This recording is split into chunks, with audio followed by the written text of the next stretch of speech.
Una mirada teórica al Tahuantinsuyo como Estado, a propósito de las dinámicas de un nuevo orden en el mundo andino prehispánico. Horacio Miguel Hernán Zapata. Universidad Nacional del Chaco Austral, Universidad Nacional del Nordeste, Instituto Superior de Formación Docente, profesor Agustín Gómez. A las memorias de Ana María Lorandi, 1936-2017, y de Marta Bequis, 1929-2017, por haber sido no solo las grandes pioneras de la etnohistoria en Argentina, sino también, y fundamentalmente, dos verdaderas maestras que supieron abrir nuevos horizontes a futuras generaciones de antropólogos, arqueólogos e historiadores.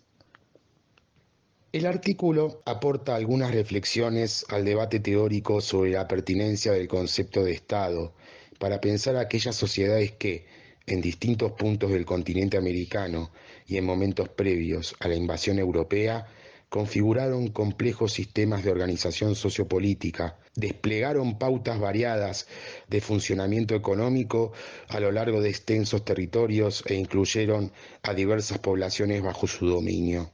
Tomando a la civilización inca como estudio de caso, se intenta demostrar, siguiendo la propuesta teórica del historiador Marcelo Campagno, que el carácter estatal del Tahuantinsuyo puede ser advertido a partir del despliegue de tres grandes capacidades de hacer, que lo caracterizarán desde sus primeras épocas: capacidad de coerción, de creación y de intervención, y permitirán dotarlos de todos esos aspectos que cautivaron el interés de muchísimos hombres, desde los cronistas coloniales hasta los investigadores modernos, como su gran estructura productiva, diversificada, sofisticada división social del trabajo, importante capacidad de generación y acumulación de excedentes, grandes obras arquitectónicas, control territorial cada vez más extensos y administración de diversas sociedades bajo un mismo poder.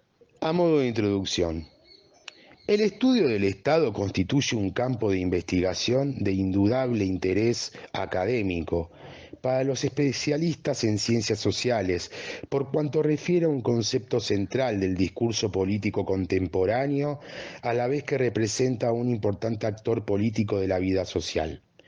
En lo que respecta al estudio científico de las sociedades del pasado, no es extraño entonces que el tema se tradujo en importantes debates teóricos alrededor de la pertinencia y aplicabilidad o no del concepto Estado a periodos específicos previos al desarrollo del capitalismo. Por un lado están aquellos investigadores que postulan lo problemático e incluso impropio que resulta emplear la categoría analítica Estado para definir a las instituciones políticas y a los procesos sociales asociados a las mismas, de épocas anteriores a la modernidad. Y por otro lado están aquellos otros que no descartan la existencia misma de configuraciones sociopolíticas capaces de ejercer el monopolio de la violencia, por lo que reconocen positivamente diversas formas de Estado a lo largo de la historia.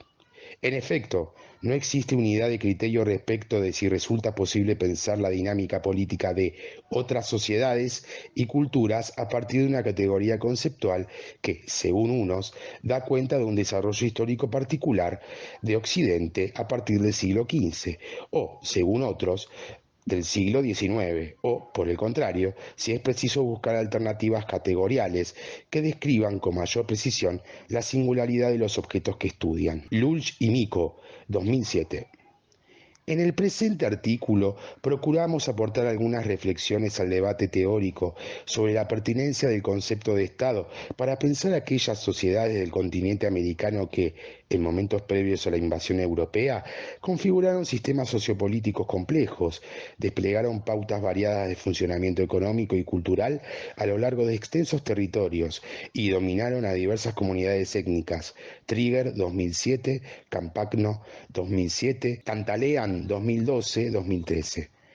Tomando a la antigua civilización inca como estudio de caso, entendemos que la misma puede ser conceptualizada como una sociedad estatal, ya que, siguiendo la propuesta teórica del historiador Marcelo Campagno, 2007, 2011, 2015, página 24-26, su estructura y dinámica permiten identificar una red de prácticas articuladas a nivel global en torno a una lógica de organización social derivada del monopolio de la coerción que ejerce un grupo social minoritario, la clase dominante, por sobre un conjunto más amplio de individuos, la población dominada, construyendo así una red material y simbólica de poder, expresada, al menos en términos analíticos, en el despliegue de tres grandes capacidades de hacer: la capacidad de coerción, la capacidad de creación y la capacidad de intervención.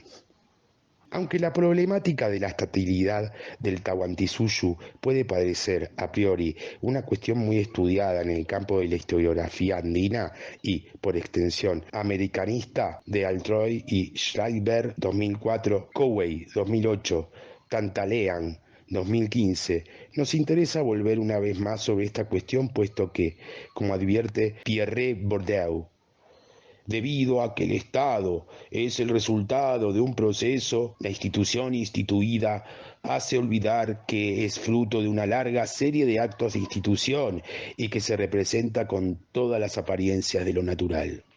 1997, destacados nuestros.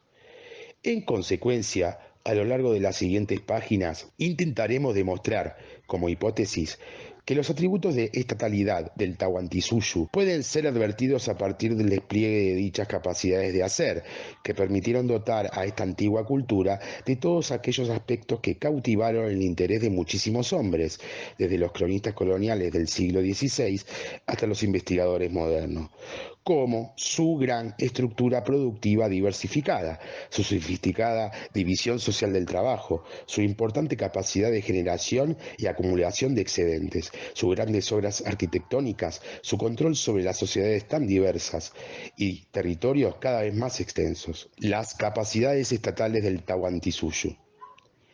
La aparición y consolidación de un nuevo escenario sociopolítico en el marco de la región del Cusco a partir del siglo XIII y su posterior expansión territorial durante las centurias siguientes a lo largo de los Andes constituyó, siguiendo las definiciones esbozadas por Campagno, el resultado de que la práctica estatal se haya establecido como una lógica de organización social a nivel global, configurando así una intrincada red de dominación sobre un conjunto de sociedades con formas disímiles de organización y situadas en un espacio caracterizado por la diversidad ecológica y la modalidad de asentamiento salpicada o discontinua. Fueron los principales curacas incas y sus aliados quienes conformaron ese complejo entramado de relaciones políticas y sociales de dominación, catapultándose como el núcleo de una élite de nuevo signo, una clase social establecida sobre la base del monopolio de la violencia, con capacidad para imponerse sobre las diversas poblaciones étnicas y restringir socialmente el acceso a ciertos recursos, funciones, conocimientos y objetos. Para mediados del siglo XV, el Estado inca había logrado convertirse en el Tahuantinsuyo, un gran imperio de carácter multiétnico, cuya extensión territorial sobrepasaba las fronteras, alguna vez integradas a las diferentes experiencias estatales precedentes del mundo andino prehispánico. Espinosa Soriano, 1997, página 490-500, Zapata, 2010-2013. En esta línea de reflexión, las múltiples operatorias sociales que los gobernantes incas detentan en el contexto del surgimiento y expansión del Tahuantinsuyo como una formación estatal pueden ser objeto de la categorización analítica que, como bien indicamos, supra, se expresa en los términos de tres grandes y amplias capacidades de hacer.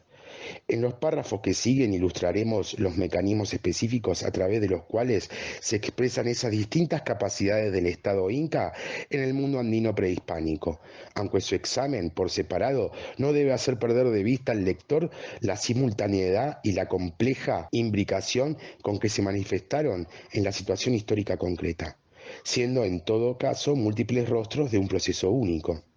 la capacidad coercitiva del Tahuantinsuyo. En principio, el Tahuantinsuyo se establece, quizá de modo más visible, en el ejercicio de su capacidad de coerción, esto es, en la aplicación o amenaza de la violencia física tendiente a lograr el acatamiento a la voluntad de quien la ejerce y a suprimir toda eventual resistencia a su autoridad. El ejercicio monopólico de la coerción por parte de los gobernantes incas resulta observable en dos grandes direcciones, hacia afuera de la sociedad inca como hacia adentro de la misma sociedad. La violencia estatal hacia el exterior cristalizó en la serie de guerras, presiones y amenazas que los soberanos cusqueños implementaron para extender su poder a otras latitudes. Sus primeros éxitos y los consecuentes réditos obtenidos en las campañas emprendidas en los espacios cercanos al Cusco debieron incentivar a los incas a emprender un programa muy concreto de conquistas. A los ojos de la élite inca, las posibilidades que se abrían con una política sostenida de expansión político-territorial hacia otras regiones del mundo andino eran varias: la adquisición y exploración de nuevas tierras, la movilización de nuevos contingentes laborales y la extracción de nuevos productos. Por ello, luego de asegurar y consolidar su preeminencia en el área serrana a través de una serie de campañas iniciales, los incas prosiguieron su largo recorrido expansionista hacia la cuenca del lago Titicaca, la zona oriental de Yungas, la costa central, el Océano Pacífico y el actual sur ecuatoriano. Di Altroy, 2003, página 87-116. El instrumento clave para ello fue su ejército multiétnico que la élite inca organizó a partir de reclutar diversos súbditos, varones de entre 25 y 50 años procedentes de diferentes comunidades andinas, los cuales llegaron a sumar casi unos 200.000 soldados bien disciplinados e instruidos en tácticas de combate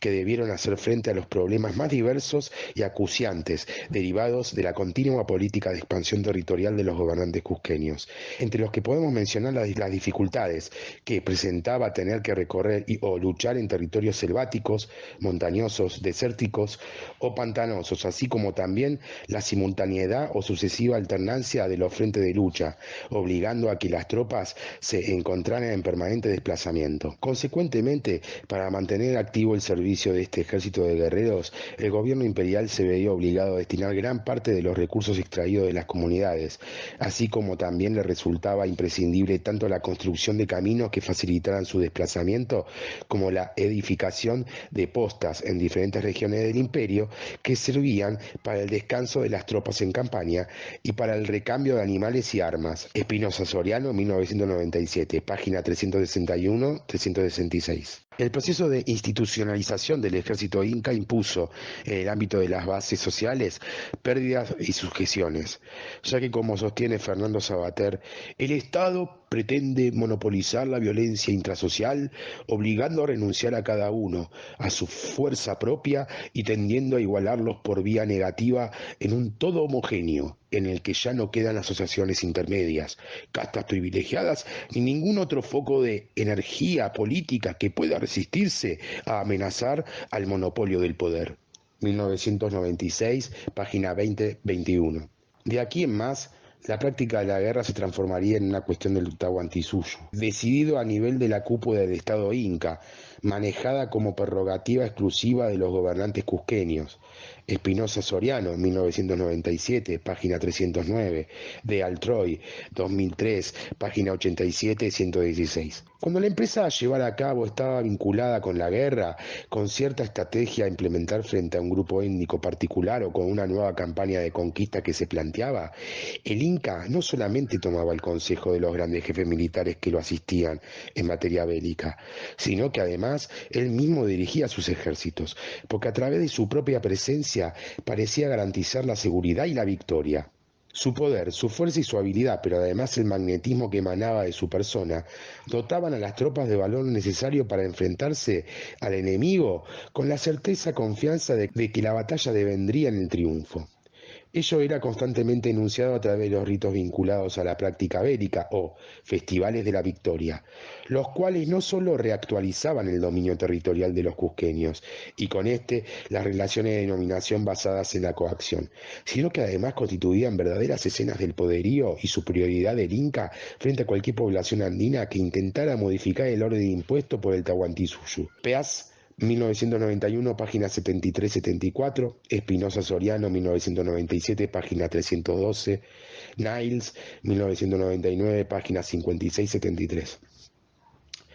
Sin embargo, la presencia estatal inca más allá del Cusco no significó que muchos de los conflictos interétnicos desaparecieran tras una supuesta Pax Inca. La creación del ejército inca, en efecto, no eliminó automáticamente ni las rebeliones mantenidas por aquellas sociedades que no se amoldaban al control hegemónico de la élite inca y querían desprenderse de su yugo, ni tampoco los ataques sobre las fronteras imperiales, asediadas de forma permanente por otros grupos étnicos que permanecían independientes del control cusqueño.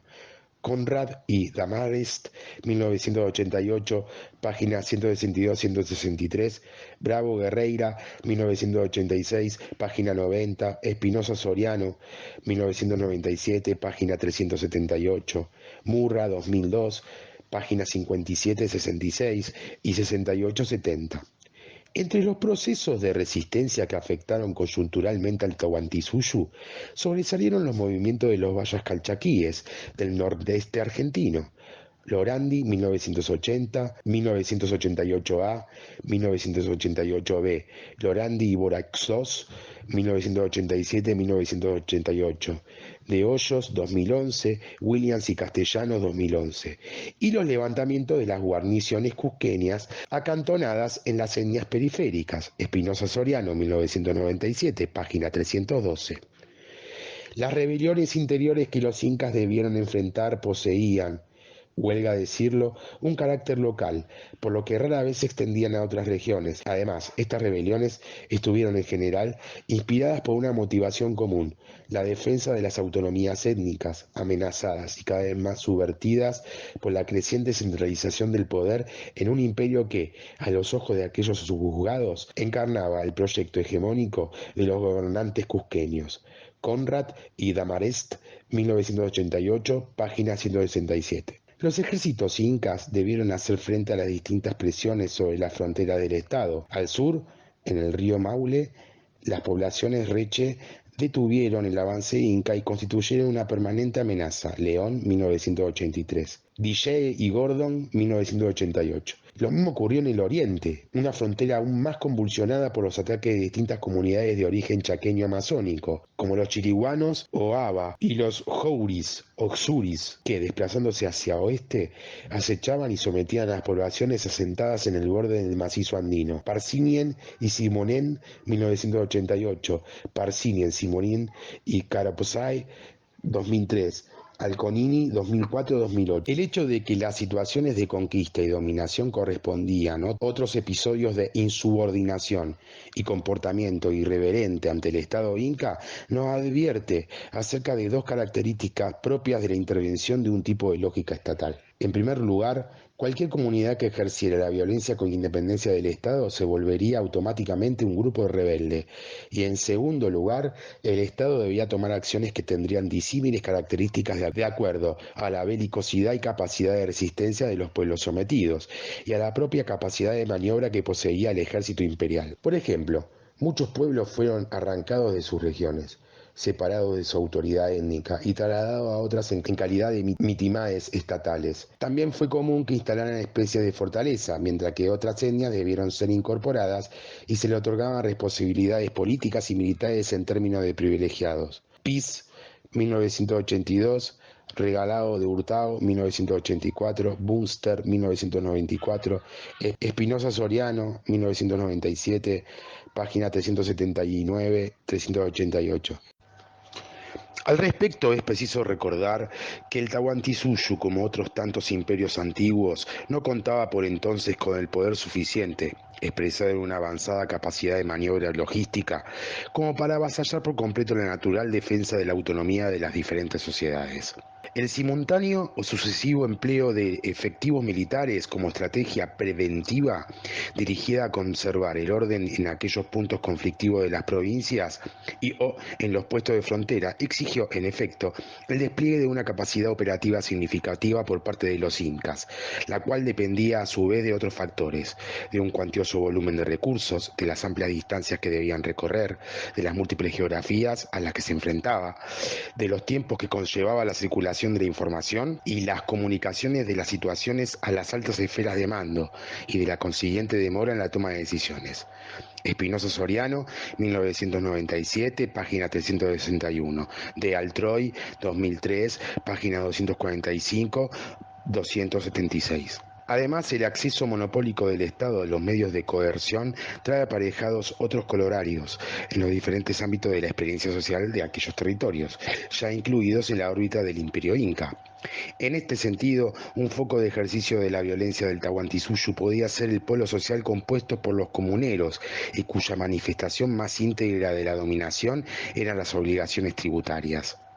Los gobernantes del Tahuantinsuyo aprovecharon la existencia de un conjunto de realidades preexistentes para fundamentar sus prácticas tributarias.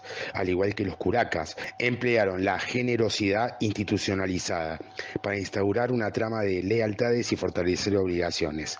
Así, una vez que el Inca conquistaba el grupo étnico, las tierras pasaban a ser su posesión, pero luego éste se las confería como regalos rituales y en consecuencia construía una red de dependencias al obligar a sus receptores a actuar de manera recíproca. Rotorovsky, 1999, páginas 68-79.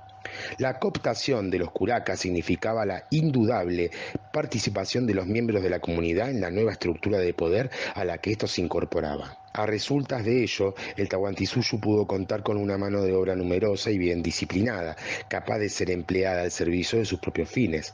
En general, el Estado de los Incas extraía población comunera y lo redistribuía como fuerza de trabajo para el Inca, su familia, la élite y a ciertos beneficiarios que resultaban vitales. Dicha población era administrada bajo la forma de mita o grupos de trabajo por turnos destinados a realizar diferentes tareas vinculadas a la producción agrícola y ganadera estatal, la formación de los ejércitos y las grandes construcciones. Entre otras tareas, Espinosa Soriano, 1997, página 206-212. En este sentido, Juan Ocio, 1995, páginas 136-137, señala acertadamente que del Anturuna, o pueblo de lo que el Inca recibió fundamentalmente, fue trabajo, que pudo traducirse en bienes en la medida en que estuvo destinado para producir bienes agrícolas, ganaderos, mineros y otros más. Destacado del autor. Sin embargo, es muy probable que cuando los incas percibieron que contaban con el suficiente poder como para dejar de lado, al menos temporalmente, el ruego como estrategia política de subordinación, decidieron actuar directamente sobre las sociedades dominadas a través de un expediente violento, sin que mediase ninguna instancia de negociación étnica. En efecto, el monopolio de la violencia permitiría ampliar el número de personas extraídas de sus comunidades para cubrir la categoría de llanas o llanaconas y actlas, mujeres escogidas, servidores que ejercían tareas especiales de acuerdo a su estatus y que podían ir desde simples campesinos hasta asistentes adjuntos a diversos individuos ubicados en los escalones de poder, ya fuese un inca, una coya o reina, un huac-a o un representante provincial del gobierno imperial. Espinosa Soriano, 1997, página 212, 219 y 287 a 293. Rotorovsky, 1999. Bravo Guerreira, 1986, página 102-103. Ocio, 1995, página 136. Silvartat, 1990, página 60 a 79. Parisien, 2003, página 141 a 156. Por cierto que tanto las llanas como las AXA fueron grupos que, en numerosos episodios, no retornaron a su núcleo original y rompieron todo tipo de vínculo parental, identitario y objetivo con sus comunidades respectivas a partir del ejercicio de la violencia estatal que blandía el Tahuantinsuyo, acorde a sus necesidades.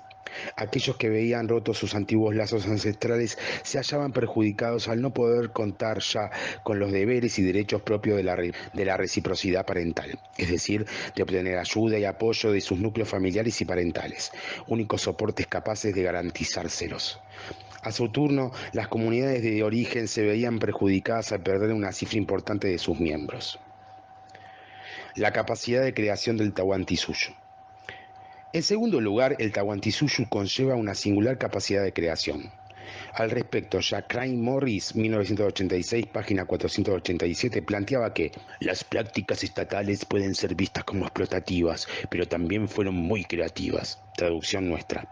Entonces, si el ejercicio monopólico de la violencia física permitía que los señores del Cusco pudieran extraer una corriente tributaria de las comunidades, en otros términos también significaba que podían movilizar un cuantioso excedente en fuerza de trabajo, en recursos alimentarios y bienes de prestigio para poder conducir y gestionar una política de construcciones en gran escala que dejaría una profunda y duradera impronta en el paisaje andino, materializadas en la erección de grandes palacios para los gobernantes cusqueños y sus linajes, variedad de templos y recintos culturales, los edificios residenciales para los funcionarios y dependientes, los diferentes núcleos urbanos, centros administrativos y fortalezas, así como también los almacenes, tambos, canales, andenerías, calzadas y caminos para la circulación de personas y productos. Morris, 1973. Espinosa Soriano, 1999, página 229 a 236.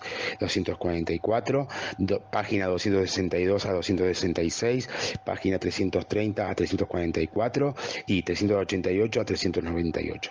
PIS 2000, página 161 a 167. De Altroy 2003, página 285 a 296. Conway 2008, página 816 a 821. La forma de avance material del imperio inca sobre el espacio interior, expresadas en otras obras de infraestructura destinada, fundamentalmente, a incorporar al circuito dinámico de la economía política inca aquellas actividades productivas desarrolladas a lo largo de la cordillera, producía dos tipos de consecuencias. Por un lado, ampliaba los procesos productivos, multiplicando así las oportunidades de acaparar mayores volúmenes de excedentes y una cuantiosa mano de obra, y por el otro, extendía la base socioeconómica que sustentaba al imperio al apoyarse en las diferentes unidades domésticas de producción y reproducción. Murra, 1999.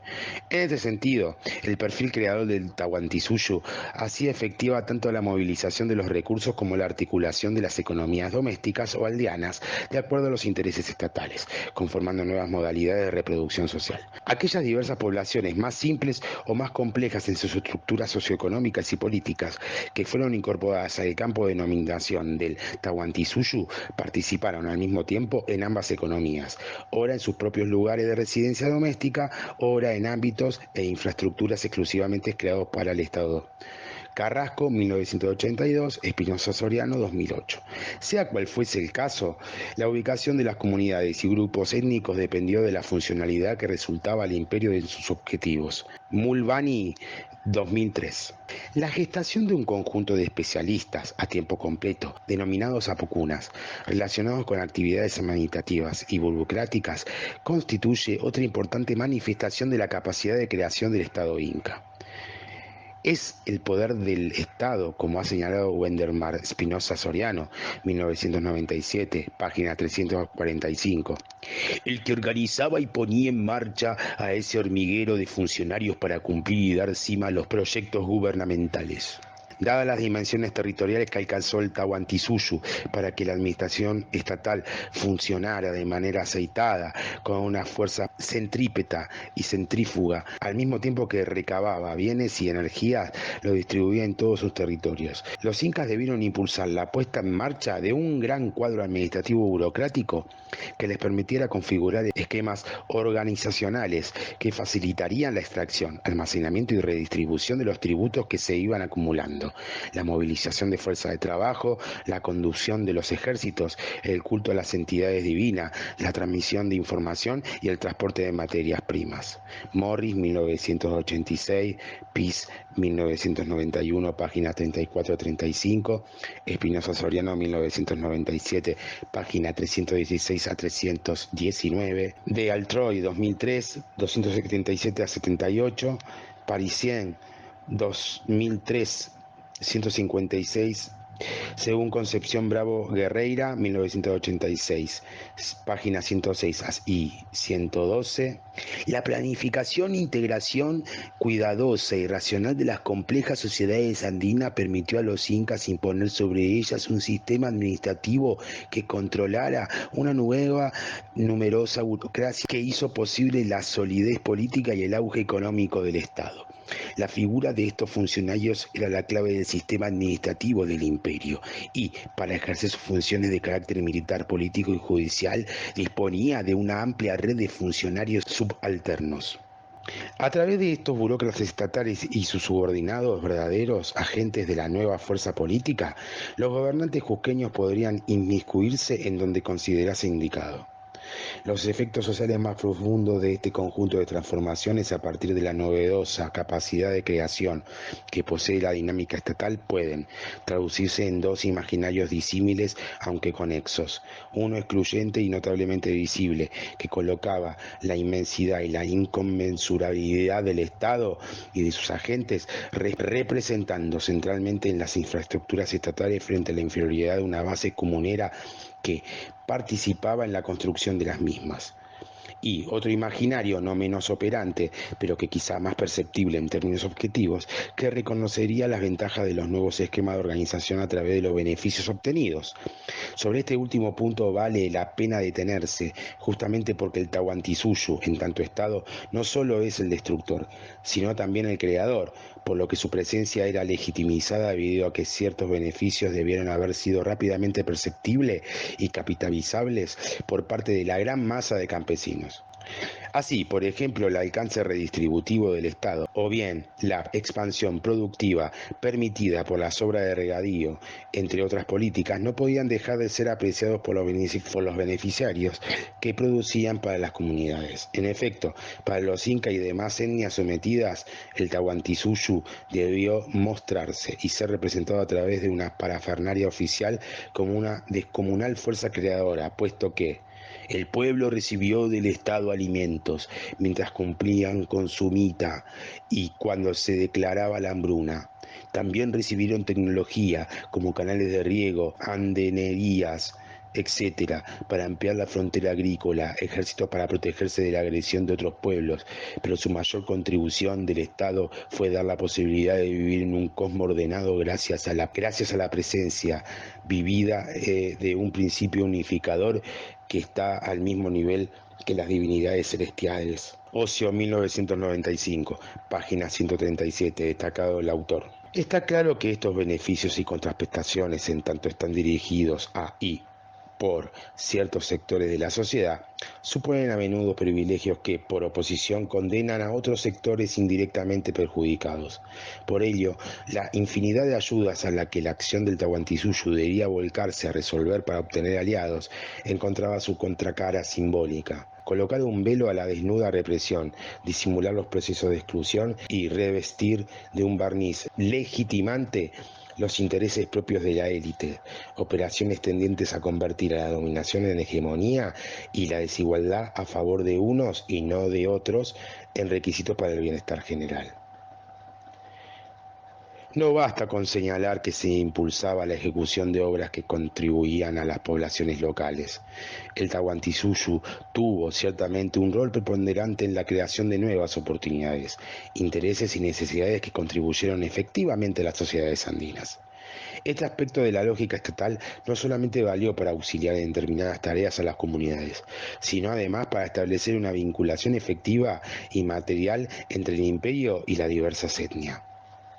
Ello le permitía al Estado inca afirmar su legitimidad y viabilidad como sistema global de organización, es decir, el reconocimiento social de su indispensabilidad y el suministro de las fuerzas y recursos necesarios para reproducir el patrón de relaciones que su propia intervención conformaba. En este sentido, el statu quo, la preeminencia de la élite inca, no se legitima aquí a través del uso de la violencia física o amenaza de coerción, sino que se reproduce a partir de una serie de contraprestaciones que creaban vínculos de solidaridad y sentaban las bases sociales de posibles alianzas y negociaciones.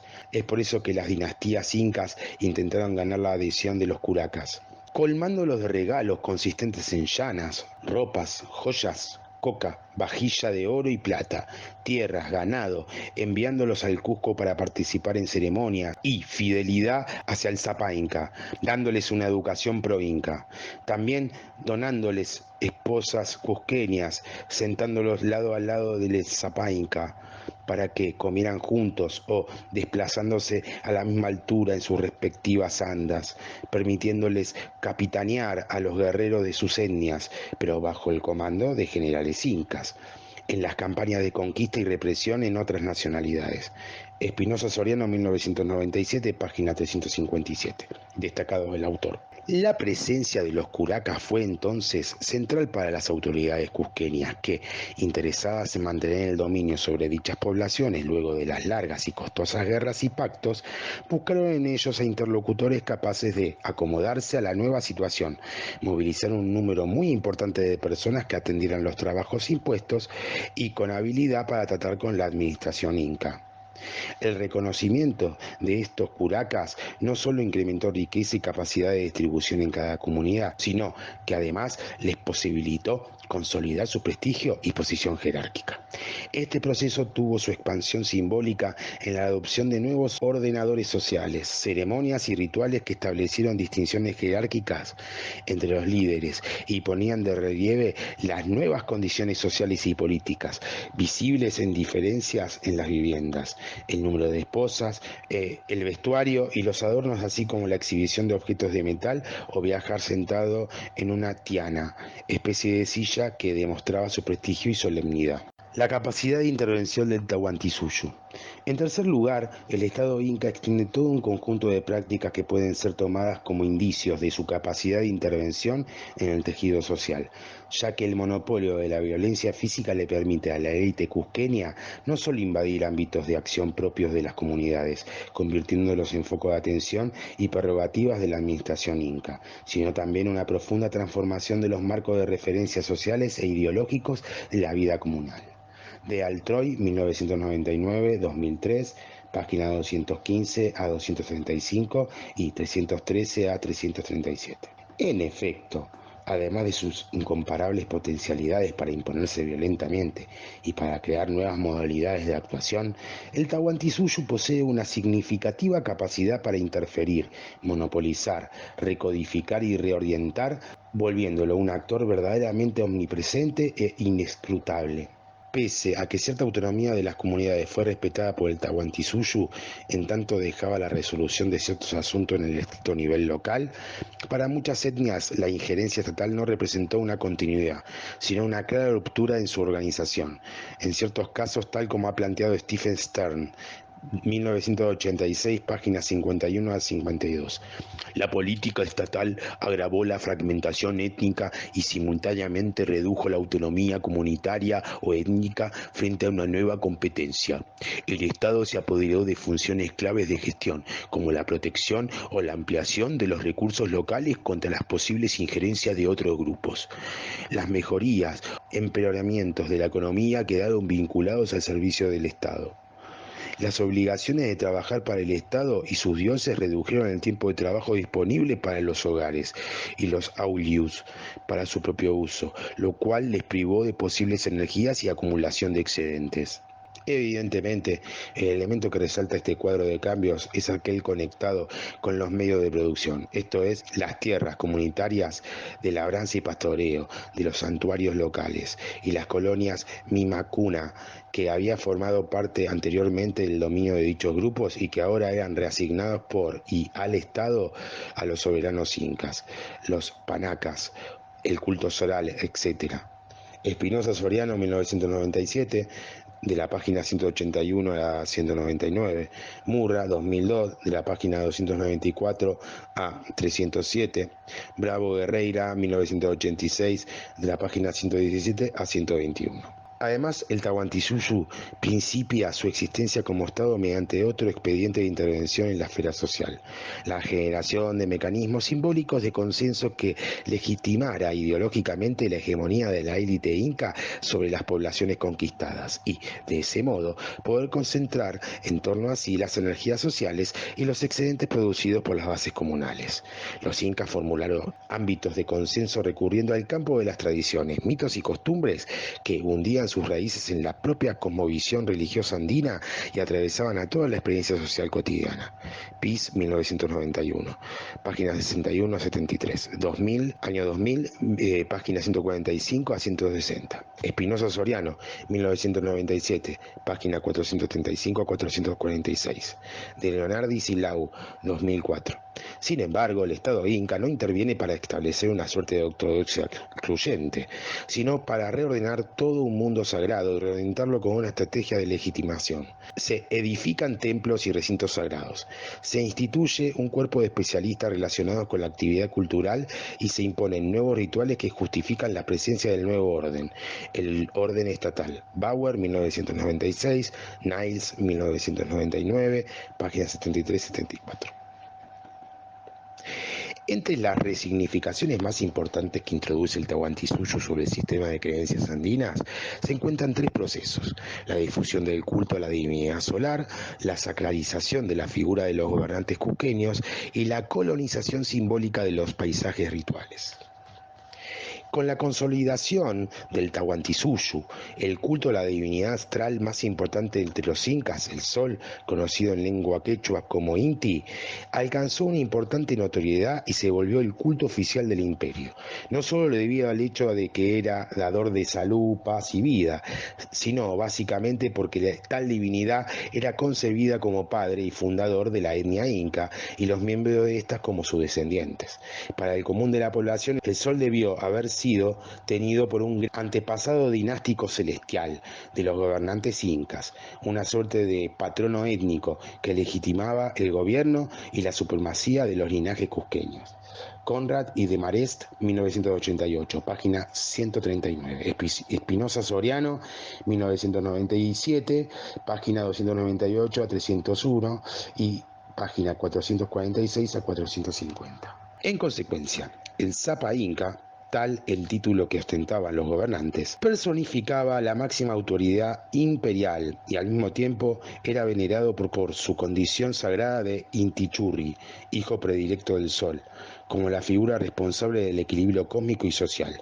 Imponía justicia, intermediaba entre el mundo terrenal y sobrenatural y aseguraba la ecuanimidad en todo el universo. PIS 1990, páginas 5 a 9, 1991, página de 31 a 32, Espinosa Soriano, 1997, página 302, 314, 453.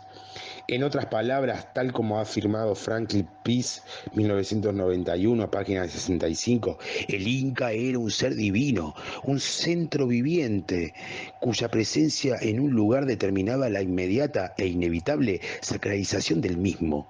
El carácter divino y solar del Inca hacía también que la mayor importancia y solemnidad de ciertas celebraciones no estribara en su realización en la ciudad sagrada, sino donde el Inca estuviera. Por lo tanto, cuando el pueblo adoraba a Inti, al mismo tiempo estaba rindiendo culto al Señor de los Cuatro Suyus, puesto que las nociones de la creación universal, el patronazgo étnico y el abolengo divino de los señores del Cusco no podían desvincularse ni aislarse por completo. Conrad y Damarest, 1988. Páginas 139 a 140. De allí que los incas se encargaron de expandir el culto solar en todo el espacio andino como una estrategia de justificación religiosa de su hegemonía, aunque para algunos autores tal culto continuó siendo una práctica ritual más bien restringida a la élite cusqueña y precisamente por esa razón sus fiestas y rituales se realizaban en complejos ceremoniales específicos en los que el común de la población no tenía acceso.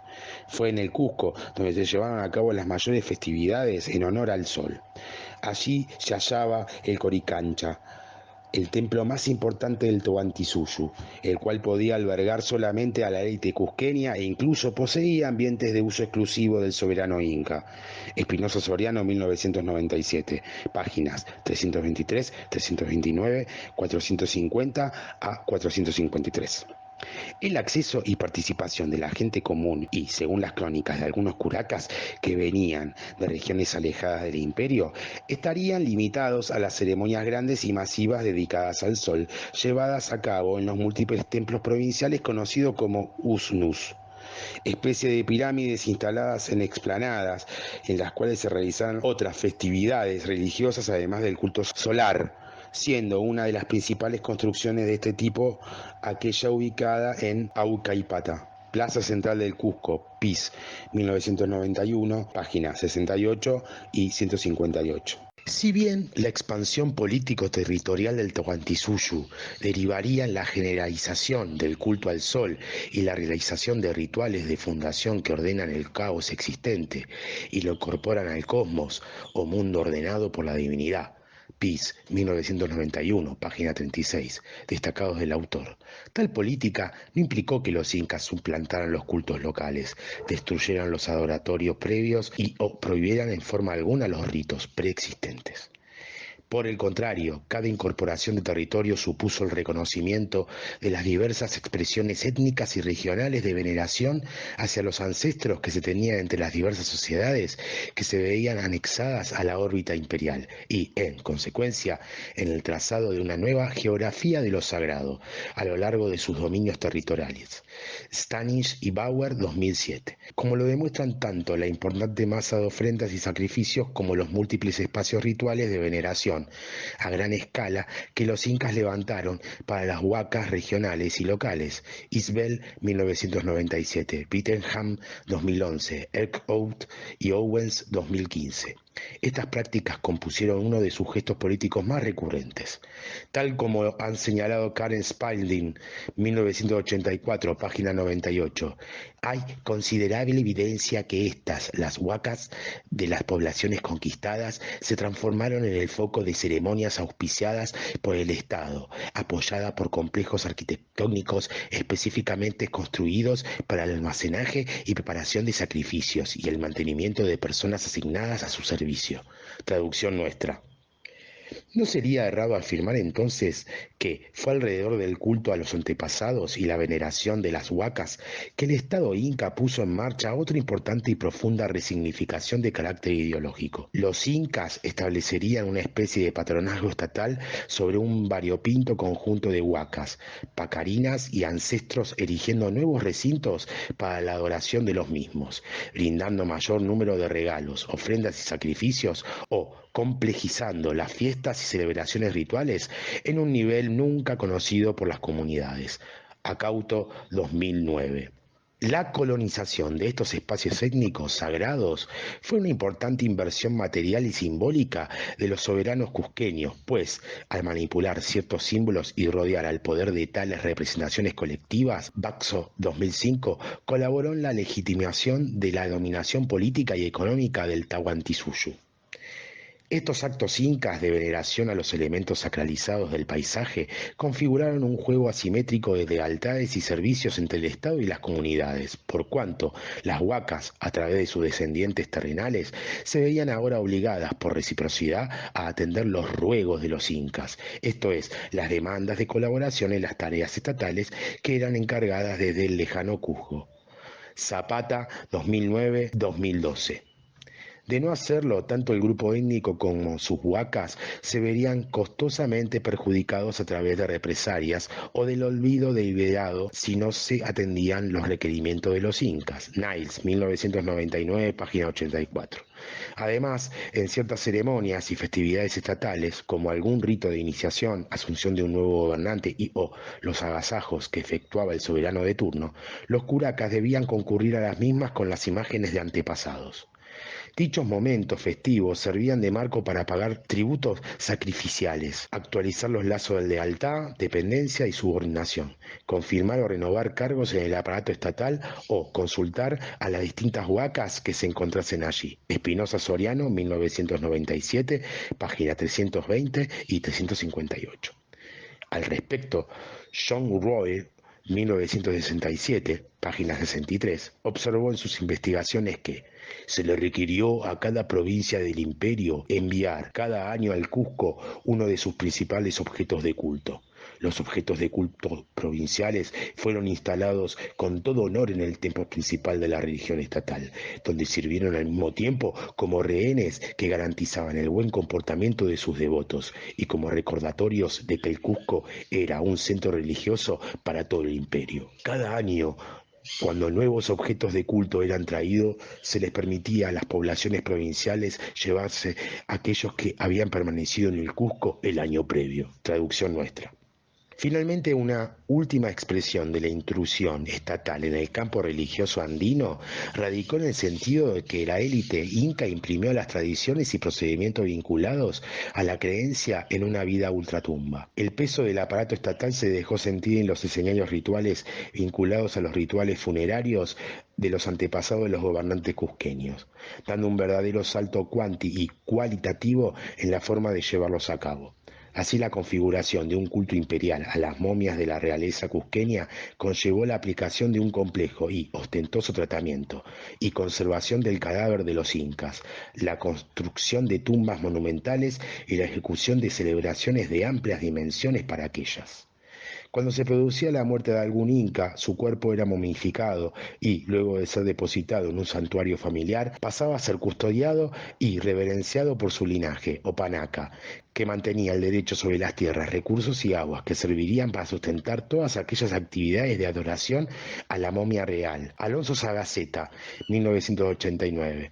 Espinosa Soriano, 1997. Páginas 281, 476 y 481. Además, la Mayalki continuaba siendo un actor político fundamental, ora como un antepasado más en la larga línea dinástica, ora como entidad oracular, ora como representante máximo de una facción dentro de la élite. Gauss, 1996. Espinosa Soriano, 1997. Página 461. En otras palabras, continuaba siendo un ápice de autoridad y un verdadero agente de poder con capacidad de acción e influencia sobre el campo político cusqueño. Al igual que con los antepasados de las comunidades, las Malchki reales poseían sus propias celebraciones para enaltecer su estatus y memoria, pero con las dimensiones y solemnidad propias de la realeza. En tanto, puesta en espectáculo de la ideología, Balander, 1994, tales festividades organizadas desde el Cusco debían operar en el contenido imperial como verdaderos dispositivos de distinción social y lograr evidenciar el poder de quienes gobernaban el imperio y o lo habían hecho en el pasado. Es por ello que las mismas combinaban grandilocuentes rituales, peregrinaciones, espectáculos de pompa real y grandes agasajos con bebidas, alimentos y regalos solventados por el Estado. Isbel, 1997, páginas 38-68. Claucle, 2001, página 1 a 54. Niles, 1999, página 48 a 51. De Altroy, 2003, página 173 a 211. De esta manera, si bien no se trataba de una tradición religiosa reservada únicamente a aquel sector social que detentaba el monopolio de la coerción, era evidente que los dispositivos ceremoniales del Tahuantinsuyo otorgaban centralidad y monumentalidad a las fiestas en honor al Inca y su familia real, a los ex gobernantes difuntos y los linajes cusqueños o panacas. Todos ellos agentes que, en conjunto, estructuraban los elencos de altas esferas del poder en el Tahuantinsuyo. En palabras de Conrad y Damaretz, 1988, página 150, el culto de las momias reales era básicamente una versión grandiosa del culto a los antepasados, habitual en los Andes. Si los cuerpos muertos por cuyas bocas hablaban los antepasados del Ayllu local eran objetos sagrados, los bultos de las momias que contenían las esencias espirituales de los gobernantes muertos tenían que contarse entre las más santas huacas del reino. Si los progenitores del Ayllu recibían pequeños sacrificios y recuerdos rituales, los reyes del pasado tenían que ser tratados con toda la pompa y ceremonia que disfrutaban como monarcas vivos. Si el Ayllu mantenía a sus antecesores reservándoles una pequeña porción de sus campos, los emperadores difuntos se sustentaban a sí mismos conservando todas las propiedades acumuladas en vida. Destacado de los autores. Reflexiones finales. A lo largo del trabajo hemos podido apenas indicar algunas cuestiones que consideramos fundamentales sobre el tema de la caracterización del Tahuantinsuyo, el reino de los incas, como un estado, buscando presentar un abordaje de la problemática desde una perspectiva teórica que permitiera superar los esquemas explicativos basados únicamente en la concatenación cronística de personajes y hechos anecdóticos, conjugar los aportes empíricos de las investigaciones arqueológicas y etnohistóricas más significativas y, finalmente, enriquecer conceptualmente la interpretación de los procesos sociohistóricos inherentes a la constitución y dinámica de esta antigua civilización precolombina. En esa dirección, el empleo de la propuesta teórica de Capagno suministró los principales pilares conceptuales para delimitar el modo de aproximación al tema explorado, proporcionando además la posibilidad de señalar aspectos que merecían futuras investigaciones. Al indagar la trayectoria del Tobantillo a partir de ese herramental teórico conceptual, pudimos observar que su carácter estatal se expresaba a través de tres diferentes capacidades o modalidades de funcionamiento que detentaron los incas. La capacidad coercitiva del Estado inca se manifestó tanto en la creación del ejército como la aplicación de prácticas de tribulación como verdadero mecanismo de disciplinamiento y explotación social. Al constituirse en instituciones permanentes, dichos mecanismos permitieron a un sector social minoritario del Cusco, integrado básicamente por los propios gobernantes incas y sus aliados, emprender diversas empresas de conquista, controlar progresivamente numerosos territorios y movilizar contingentes de fuerza de trabajo en dimensiones nunca antes alcanzadas por otras sociedades en la historia andina prehispánica. Además de afianzar el poder que los incas detentaban y expandir hacia otras geografías, estos mismos mecanismos también permitían que se ejerciese la violencia física directa sobre aquellos grupos que pusieran en práctica alguna especie de resistencia hacia el mandato de la élite estatal. Es decir, la violencia estatal podía desatarse en cualquier escenario en que apareciera la negativa de participar en las políticas incas orientadas a la recaudación y acaparamiento de los tributos en términos de bienes y fuerza de trabajo. La capacidad creativa del Estado inca se expresó en la organización de una gran estructura administrativa, con implantaciones locales a lo largo y ancho del imperio, a partir de la cual los incas podían enfrentar los múltiples desafíos que planteaba la conquista de innumerables sociedades, el control sobre las comunidades y el monopolio de los recursos básicos para la producción y reproducción social. Tierras, ganados, metales preciosos. Los incas requirieron la existencia de una importante burocracia con la cual, además, pudieron movilizar la energía humana necesaria para llevar a cabo diversos y extensos proyectos constructivos que, o bien tenían por objeto la obtención de mayores niveles de productividad agrícola, o bien buscaban mantener bien comunicado al imperio. Conforme se iba expandiendo el Tahuantinsuyo, las múltiples construcciones que los incas erigieron sobre el paisaje andino tenían por objeto desplazar las tropas del ejército real para efectuar nuevas conquistas o frenar las posibles rebeliones o favorecer la circulación, tanto de información necesaria para la toma de decisiones como de los bienes extractados de las comunidades, y ciertos segmentos de esas obligados a cumplir con las diferentes tareas asignadas coactivamente por el Estado, ora en la capital imperial, ora en los diversos espacios controlados por el Tahuantinsuyo. La capacidad de intervención del Estado inca se sustanció en la resignificación que los soberanos cusqueños hicieron de los rituales, ceremonias y prácticas sociales que, desde las primeras experiencias sociales hasta la formación del reino inca del Cusco, formaban un cuerpo culturalmente preciso de tradiciones religiosas panandinas.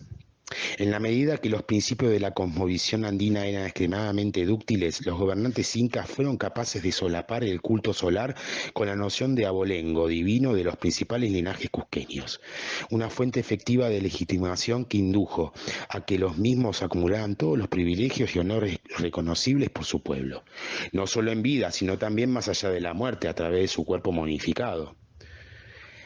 A medida que controlaron un territorio más extenso que el Cusco, esos mismos soberanos provinieron de una forma de colonización estatal que hizo posible integrar buena parte de los huacas, pacarinas y adoratorios de las poblaciones locales a la ideología dominante y que, paralelamente, los grupos étnicos continuaran preservando sus principales referentes simbólicos. De ese modo, sin eliminar ni prohibir las prácticas rituales previas, el imperio inca fundó ritualmente un nuevo orden cósmico, resignificando aquellos ámbitos de culto donde las sociedades locales establecían su particular relación sagrada con ancestros y demás fuerzas sobrenaturales, donde resolvían la posibilidad de los cursos de agua, cultivo y ganado, y donde fundamentalmente se forjaban las identidades colectivas y memorias culturales, aunque dicho orden fue leído por las sociedades conquistadas a partir de las prácticas ancestrales de articulación sociales andinas. Las nuevas prácticas rituales que iban siendo incorporadas a la conciencia y rutina de los miembros de las múltiples ayllus sancionaban ideológicamente tanto la apropiación y control de los excedentes como su redistribución selectiva, asimétrica y desigual, conforme a los intereses y necesidades de esa élite política. En conclusión, el Tahuantinsuyo puede legítimamente ser definido como un Estado en la medida que es posible verificar que los incas monopolizaron los medios de coerción física, reformularon prácticas preexistentes y crearon mecanismos sociales ex novo que, en conjunto, le permitieron configurar un nuevo orden político en el mundo andino prehispánico. Tales prácticas constituyeron capacidades estatales que, insistimos, que permitían a la élite cusqueña centralizar poder e imponer su voluntad sobre sociedades situadas en diferentes ambientes andinos y con distintos grados de complejidad sociopolítica que iban incorporándose a la órbita del gobierno imperial, sino también y paralelamente aumentar su legitimidad política y reproducirse en el poder con el tiempo.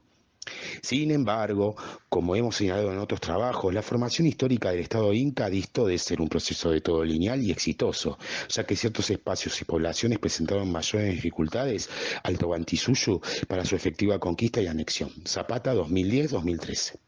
En efecto, tal proceso involucró el tejido de una multiplicidad de vínculos políticos y económicos que articularon dialécticamente al gobierno del Cusco y las poblaciones que se manifestó en un campo político de carácter multiétnico y tensionado por el juego de alianzas y conflictos resultantes del modo en que los incas resolvían, a través de una estructura administrativa lo suficientemente plástica a la vez que fuerte, la inserción y o resistencia de las diversas realidades sociopolíticas y culturales del mundo andino y sus fronteras a esa trama imperial.